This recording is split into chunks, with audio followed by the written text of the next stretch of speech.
Bonjour, bonjour, bienvenue sur les oracles de Sandrine, j'espère que vous allez tous très bien. Alors c'est parti, on va aller voir quels sont les messages pour vous. C'est une guidance générale, intemporelle, donc ne prenez que ce qui vous parle. Je vous remercie d'être là, merci de votre présence, de votre écoute.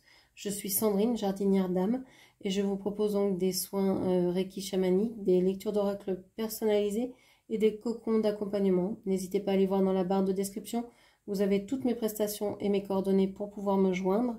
C'est parti, on va aller voir donc par les babioles. Ensuite, je ferai un dessin canalisé et nous terminerons par la lecture au gros sel. Allez, c'est parti. Quels sont les messages pour vous?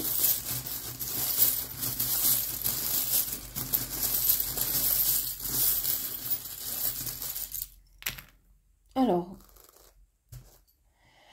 bon, on vous dit que d'abord, vous êtes plutôt centré sur votre vie concrète, votre vie matérielle. Mais vous sentez qu'il y a une transformation, une guérison, une libération qui est en train de se faire.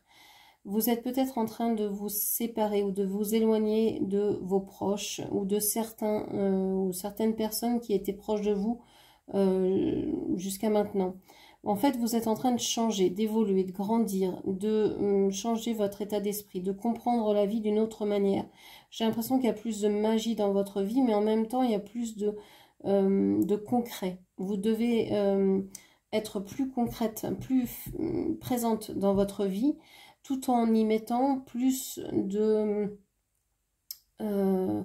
en y mettant une vision beaucoup plus spirituelle, en voyant que tout est lié, en essayant de comprendre aussi pourquoi vous en êtes là, etc. Et ça, peut-être que dans vos proches, vos amis, les membres de votre famille, il y a des gens qui ne comprennent pas ça. Et donc, il y a un choix à faire entre qui vous voulez garder dans votre vie et ce que vous voulez devenir, ce que vous voulez vraiment incarner. On voit qu'il y a une personne au loin. Alors ça peut être une personne, ça peut être un nouveau travail, ça peut être une nouvelle activité, ça peut être un nouveau projet, ça peut être un nouveau rêve.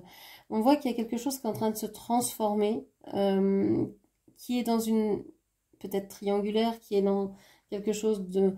ça peut être par exemple, vous avez un projet mais vous devez faire des démarches administratives, juridiques, il y a plusieurs choses à toucher, ça touche peut-être plusieurs domaines. Si on parle d'une relation qui est au loin, ça peut être une relation qui est déjà en couple et qui est déjà dans des addictions, dans d'autres projets, qui est tournée vers autre chose. Et donc qui est dans sa sphère et vous dans la vôtre. En tout cas, ça ne vous empêche pas d'évoluer. J'ai l'impression que même cette présence au loin, à distance, vous permet d'évoluer sur certaines... oui,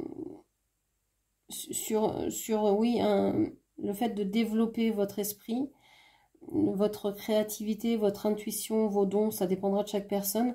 Mais j'ai l'impression que c'est le fait que vous soyez en miroir, que vous soyez connecté par un lien, même s'il n'est que éthérique, spirituel. C'est quelque chose qui vous aide à vous transformer.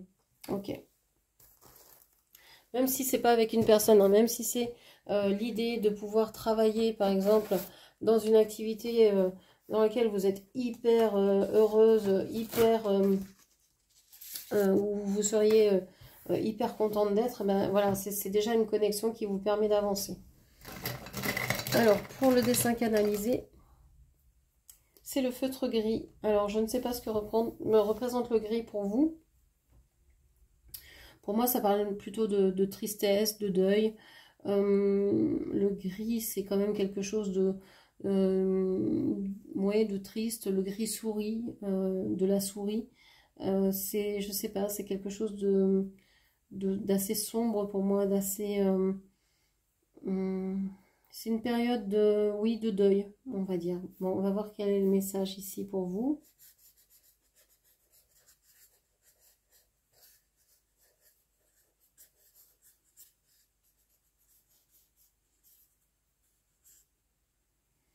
Ok, bon. En plus, c'était la grosse mine, mais Vous voyez, ça fait un dessin tout petit, tout petit. J'espère que vous allez le voir. Je vais rapprocher. Voilà, comme ça vous verrez mieux. Alors, qu'est-ce que l'on vous dit? De quoi parle-t-on? On a le E. Alors, j'entends Eric, je ne sais pas pourquoi. J'ai le E, j'ai ce prénom qui ressort.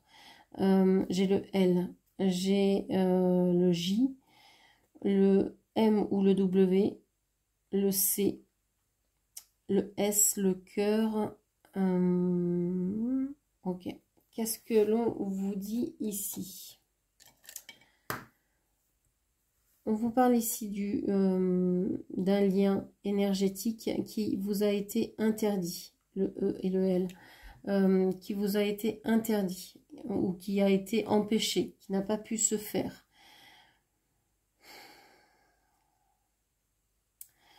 Qui n'a pas pu se faire. On voit que il y a une personne, alors peut-être cette personne avec le prénom qui commence par un L ou le L dans un nom, dans un prénom,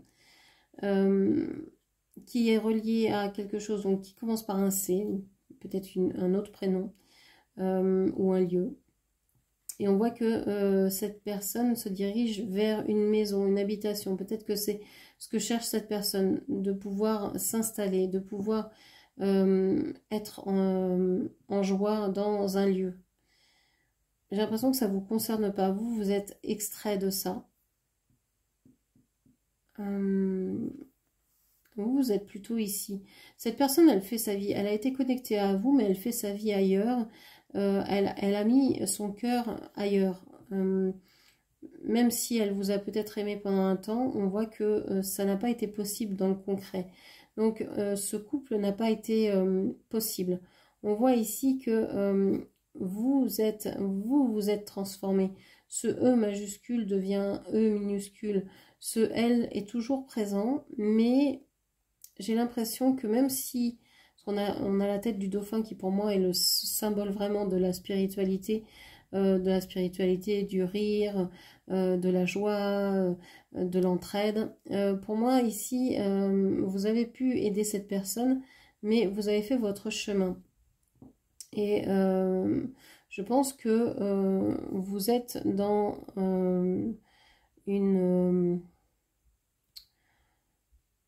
dans l'idée que vous allez pouvoir évoluer seul. J'ai l'impression que vous dites, bon, bah, faut que je fasse le deuil de la vie ensemble. On peut être connecté par l'esprit, mais la vie ici sur Terre, ce ne sera pas avec cette personne.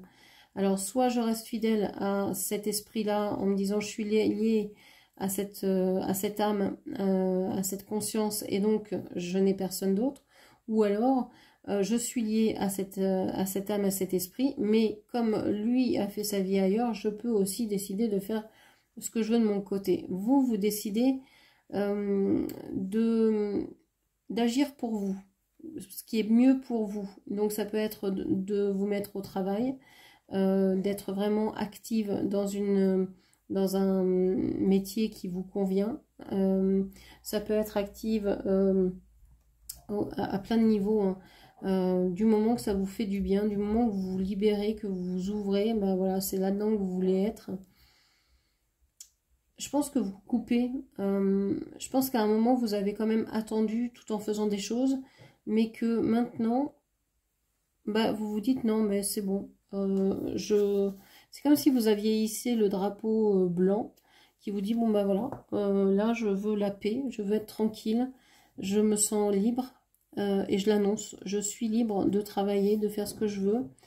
Je vous dis travail parce que j'ai le W. Pour moi, le W, ça veut dire travail. Donc, j'ai l'impression que vous avez envie d'être libre dans vos activités, même si vous ne travaillez pas. J'ai le S qui ressort, je ne sais pas si je vous l'ai dit tout à l'heure.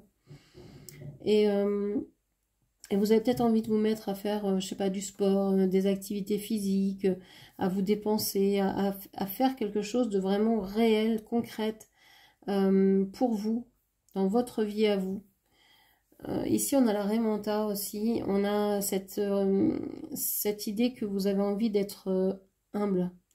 C'est-à-dire que vous pouvez avoir une certaine connaissance, une certaine expertise vis-à-vis d'un domaine particulier ou dans de nombreux domaines, vous allez rester quand même une personne humble qui a envie d'aider les autres, qui a envie de,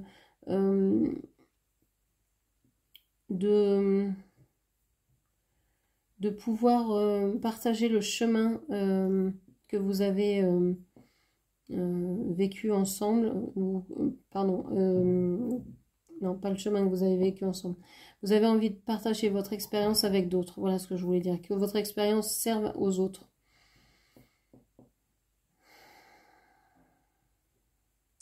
Il y a une idée aussi de travailler sur vous. Il y a quelque chose en miroir. Vous êtes humble parce que vous savez aussi que les autres vous renvoient votre propre miroir. Et donc, si vous avez des personnes en difficulté face à vous, c'est parce que vous-même, vous avez des choses à nettoyer, à purifier en vous. En miroir. Ça vous le rappelle, en fait.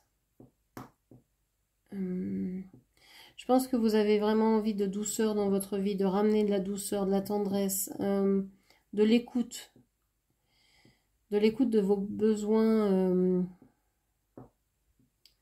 des besoins que vous avez profondément enfouis en vous, hein, que vous ne vouliez pas écouter. Pendant longtemps, vous ne les avez pas écoutés, vous avez écouté les désirs des autres, et maintenant, vous avez envie d'écouter vos propres désirs. Mais tout en restant dans une certaine humilité, en voulant partager avec les autres, en voulant être dans une espèce de communion. Vous lâchez prise en fait sur le devenir, c'est comme si vous vous en fichiez de ce qui allait advenir. Le moment présent est le moment le plus important pour vous et vous avez envie vraiment de vous connecter à ça pour pouvoir être le plus juste, la plus vraie possible. Ok. Alors, je vais faire cette lecture de grosselle. Qu'est-ce que l'on vous dit encore ?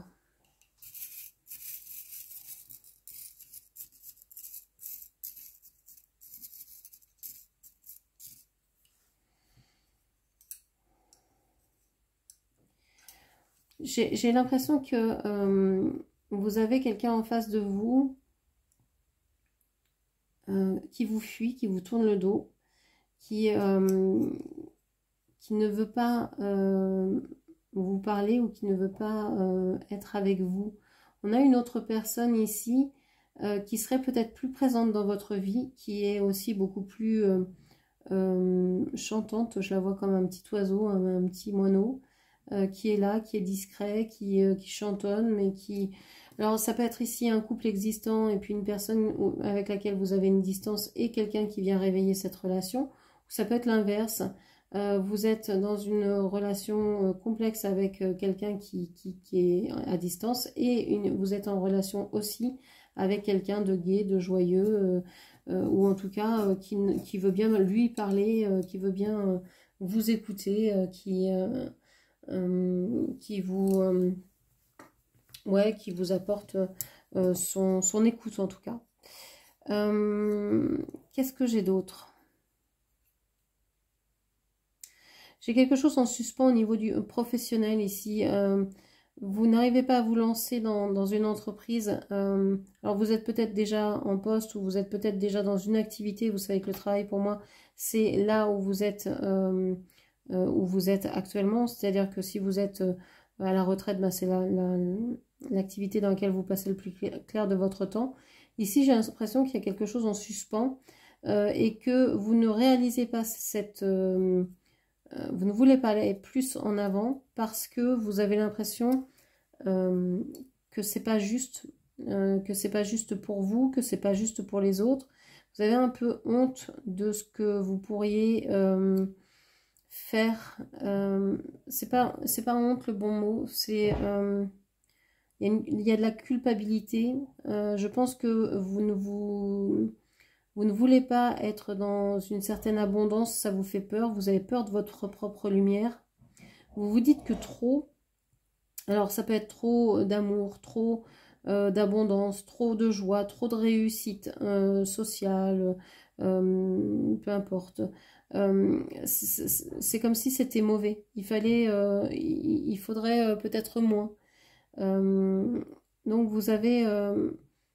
vous voulez pas être quelqu'un de manipulatrice ou manipulateur. Vous avez envie d'être juste, et c'est pour ça que vous ne voulez pas vous lancer. Vous voulez avoir toutes les cartes en main avant de savoir. Mais du coup, vous arrêtez le flux, en fait. Parce que vous n'arrivez ni à avancer ni à reculer. C'est comme si vous étiez en suspens dans cette histoire-là, entre deux. Et que vous ne saviez pas ce que vous allez devenir, en fait. Il y a une histoire de trucs un peu comme ça, un peu entre deux eaux, un peu... j'ai ce projet-là, mais je l'ai mis dans un tiroir, mais j'y pense quand même, mais je sais pas quoi en faire. Enfin, il y a quelque chose comme ça. Il y a peut-être un problème administratif aussi qui vous coince, qui vous bloque. Des problèmes de papier, de législation, de loi, de je sais pas quoi. On a aussi ici des loyautés familiales qui ressortent depuis plusieurs générations. Vous ne pouvez pas réussir si tous vos ancêtres ont échoué. Vous ne pouvez pas avoir un certain statut social si vos ancêtres ont eu un faible un statut social. Donc il y a ça aussi. Il y a est-ce que je ne vais pas trahir ceux de ma famille, mes proches, etc. si je me lance là-dedans.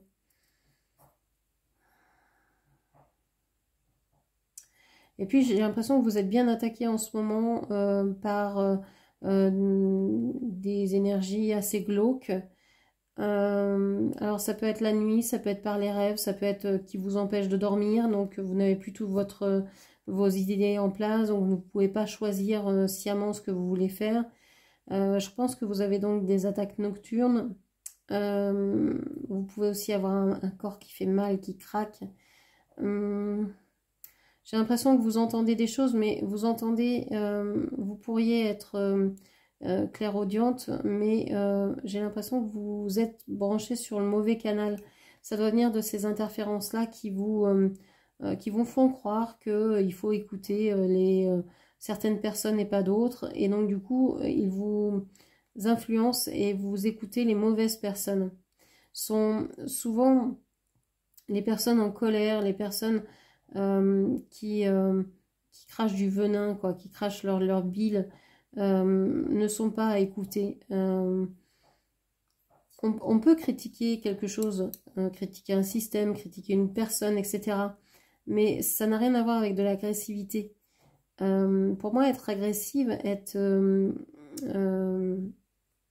toujours dans cette atmosphère-là, c'est quelque chose qui n'est pas d'abord naturel, qui n'est pas sain. C'est possible de l'être quand on se sent agressé et donc on agresse à notre tour, par exemple, pour dire, bah voilà, ma limite, elle est là.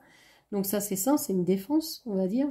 Mais si cette personne est toujours en train de critiquer, en train de vouloir rentrer dans certaines personnes, d'être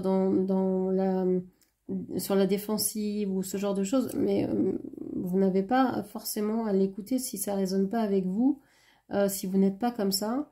Dites-vous, hein, si des discours ne vous conviennent pas, ben, vous n'êtes pas obligé de les entendre, de les écouter.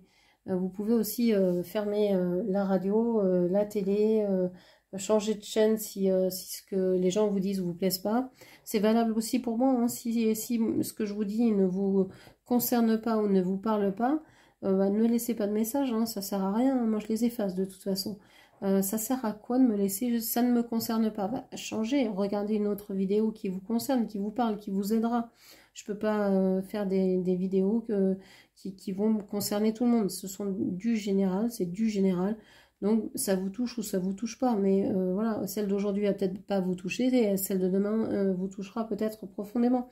Ça dépend des moments, donc voilà, plutôt que de venir lâcher sur les commentaires, je vois sur ma chaîne ou sur certaines chaînes des mots, mais je suis sûre que ceux qui laissent ce genre de commentaires ne le laisseraient pas, ne diraient pas ça en face de la personne. Donc il faut aussi retrouver une certaine mesure et comprendre et assumer ce que l'on fait, ce que l'on entend et ce que l'on fait avec. Donc, ce que vous entendez, si vous ne faites rien et que vous n'êtes pas d'accord avec ça, vous le prenez et vous l'emmenez avec vous. Donc, attention à ce que vous écoutez, à ce qu'on vous met dans les oreilles. Donc, si vous n'êtes pas d'accord avec quelque chose, il vaut mieux quitter la vidéo, couper, etc., plutôt que d'entendre un discours auquel vous ne pourrez peut-être pas répondre. Voilà, c'est préférable. Oui, je vois ici des disputes. C'est comme si vous aviez ça dans l'oreille. Vous pouvez entendre aussi des gens qui se bagarrent, qui ne sont pas d'accord, qui sont toujours en train de faire du bruit. Ça peut être, je sais pas, des collègues qui sont toujours en train de se chamailler, des voisins qui sont toujours en train de se disputer, mais qui ne se séparent jamais parce que c'est peut-être leur mode de fonctionnement finalement, au fur et à mesure des années. Ils ont peut-être appris à se parler de cette manière-là, ils savent peut-être plus comment communiquer autrement, etc. Mais ça n'empêche pas que c'est pas une obligation pour vous de rester dans cette atmosphère-là. Ouais, vous y restez parce que vous aimeriez pouvoir aider ces personnes à ce qu'elles s'entendent, à ce qu'elles trouvent un accord, mais c'est pas forcément à vous de le faire. L'enfer est pavé de bonnes intentions. Il y a des fois on reste pour aider ou pour solutionner, et finalement on fait plus de tort que de bien, parce que les personnes ont aussi des choses à découvrir par elles-mêmes. Et que si on est là, on empêche peut-être aussi ça d'être fait. Donc ici, il y a peut-être à s'extraire d'une relation, d'une situation où c'est compliqué, où c'est colérique, où c'est et à laisser l'amour faire son œuvre. Dieu et l'univers apporteront ce qui doit être apporté à cette situation, cette relation. On a autre chose ici. Alors j'ai l'impression que vous avez envie de vous battre ou d'en découdre avec quelque chose. Ici j'ai comme un fusil. C'est comme si vous aviez envie de... Alors j'ai le mot contre-attaquer. Alors vous avez peut-être été attaqué ici, vous êtes peut-être senti au niveau professionnel attaqué par justement cette institution, ce blocage qu'il y a au niveau administratif, au niveau financier peut-être même. Et vous avez envie de contre-attaquer, vous avez envie de révolte en fait, de vous de ressaisir certaines choses, parce que là c'est comme si ça dépendait pas de vous et vous avez envie de reprendre votre pouvoir, de défendre un peu ce que vous avez envie de construire, quoi. Enfin, ce qui est à vous, ce que vous pensez avoir de droit ici. Vous avez envie de reconquérir votre liberté. Il y a quelque chose de très profond qui est touché en vous à cause de ça. Une fêlure, ça atteint votre besoin de liberté. Alors, qu'est-ce que la liberté ?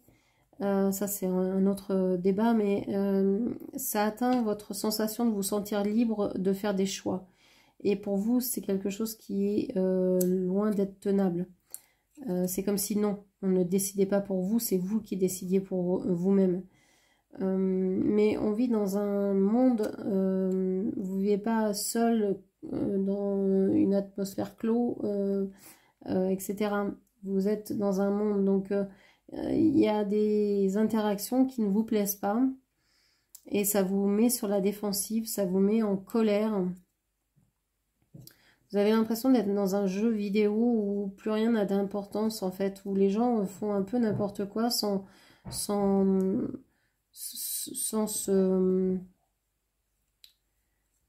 soucier en fait des conséquences. Et ça vous agace parce que leur inconséquence a des conséquences sur vous. Et ça vous épuise en fait. Et vous aimeriez avoir à gérer uniquement vos propres problèmes, on va dire, pas ceux de quiconque. Pas ceux de tous ceux qui vous entourent, quoi. Surtout pas de ceux qui vous empêchent d'avancer en plus, quoi. Voilà. Donc voilà ce que je pouvais vous dire. J'espère que cette lecture vous aura parlé. N'hésitez pas à la commenter, partager, liker. Et puis, bien sûr, à me dire aussi en commentaire ce que vous pensez de cette lecture au gros sel. Je serais enchantée de savoir ce que vous en avez pensé, si ça a résonné avec vous. Voilà, je vous remercie, je vous embrasse et je vous dis à demain matin. Merci, au revoir.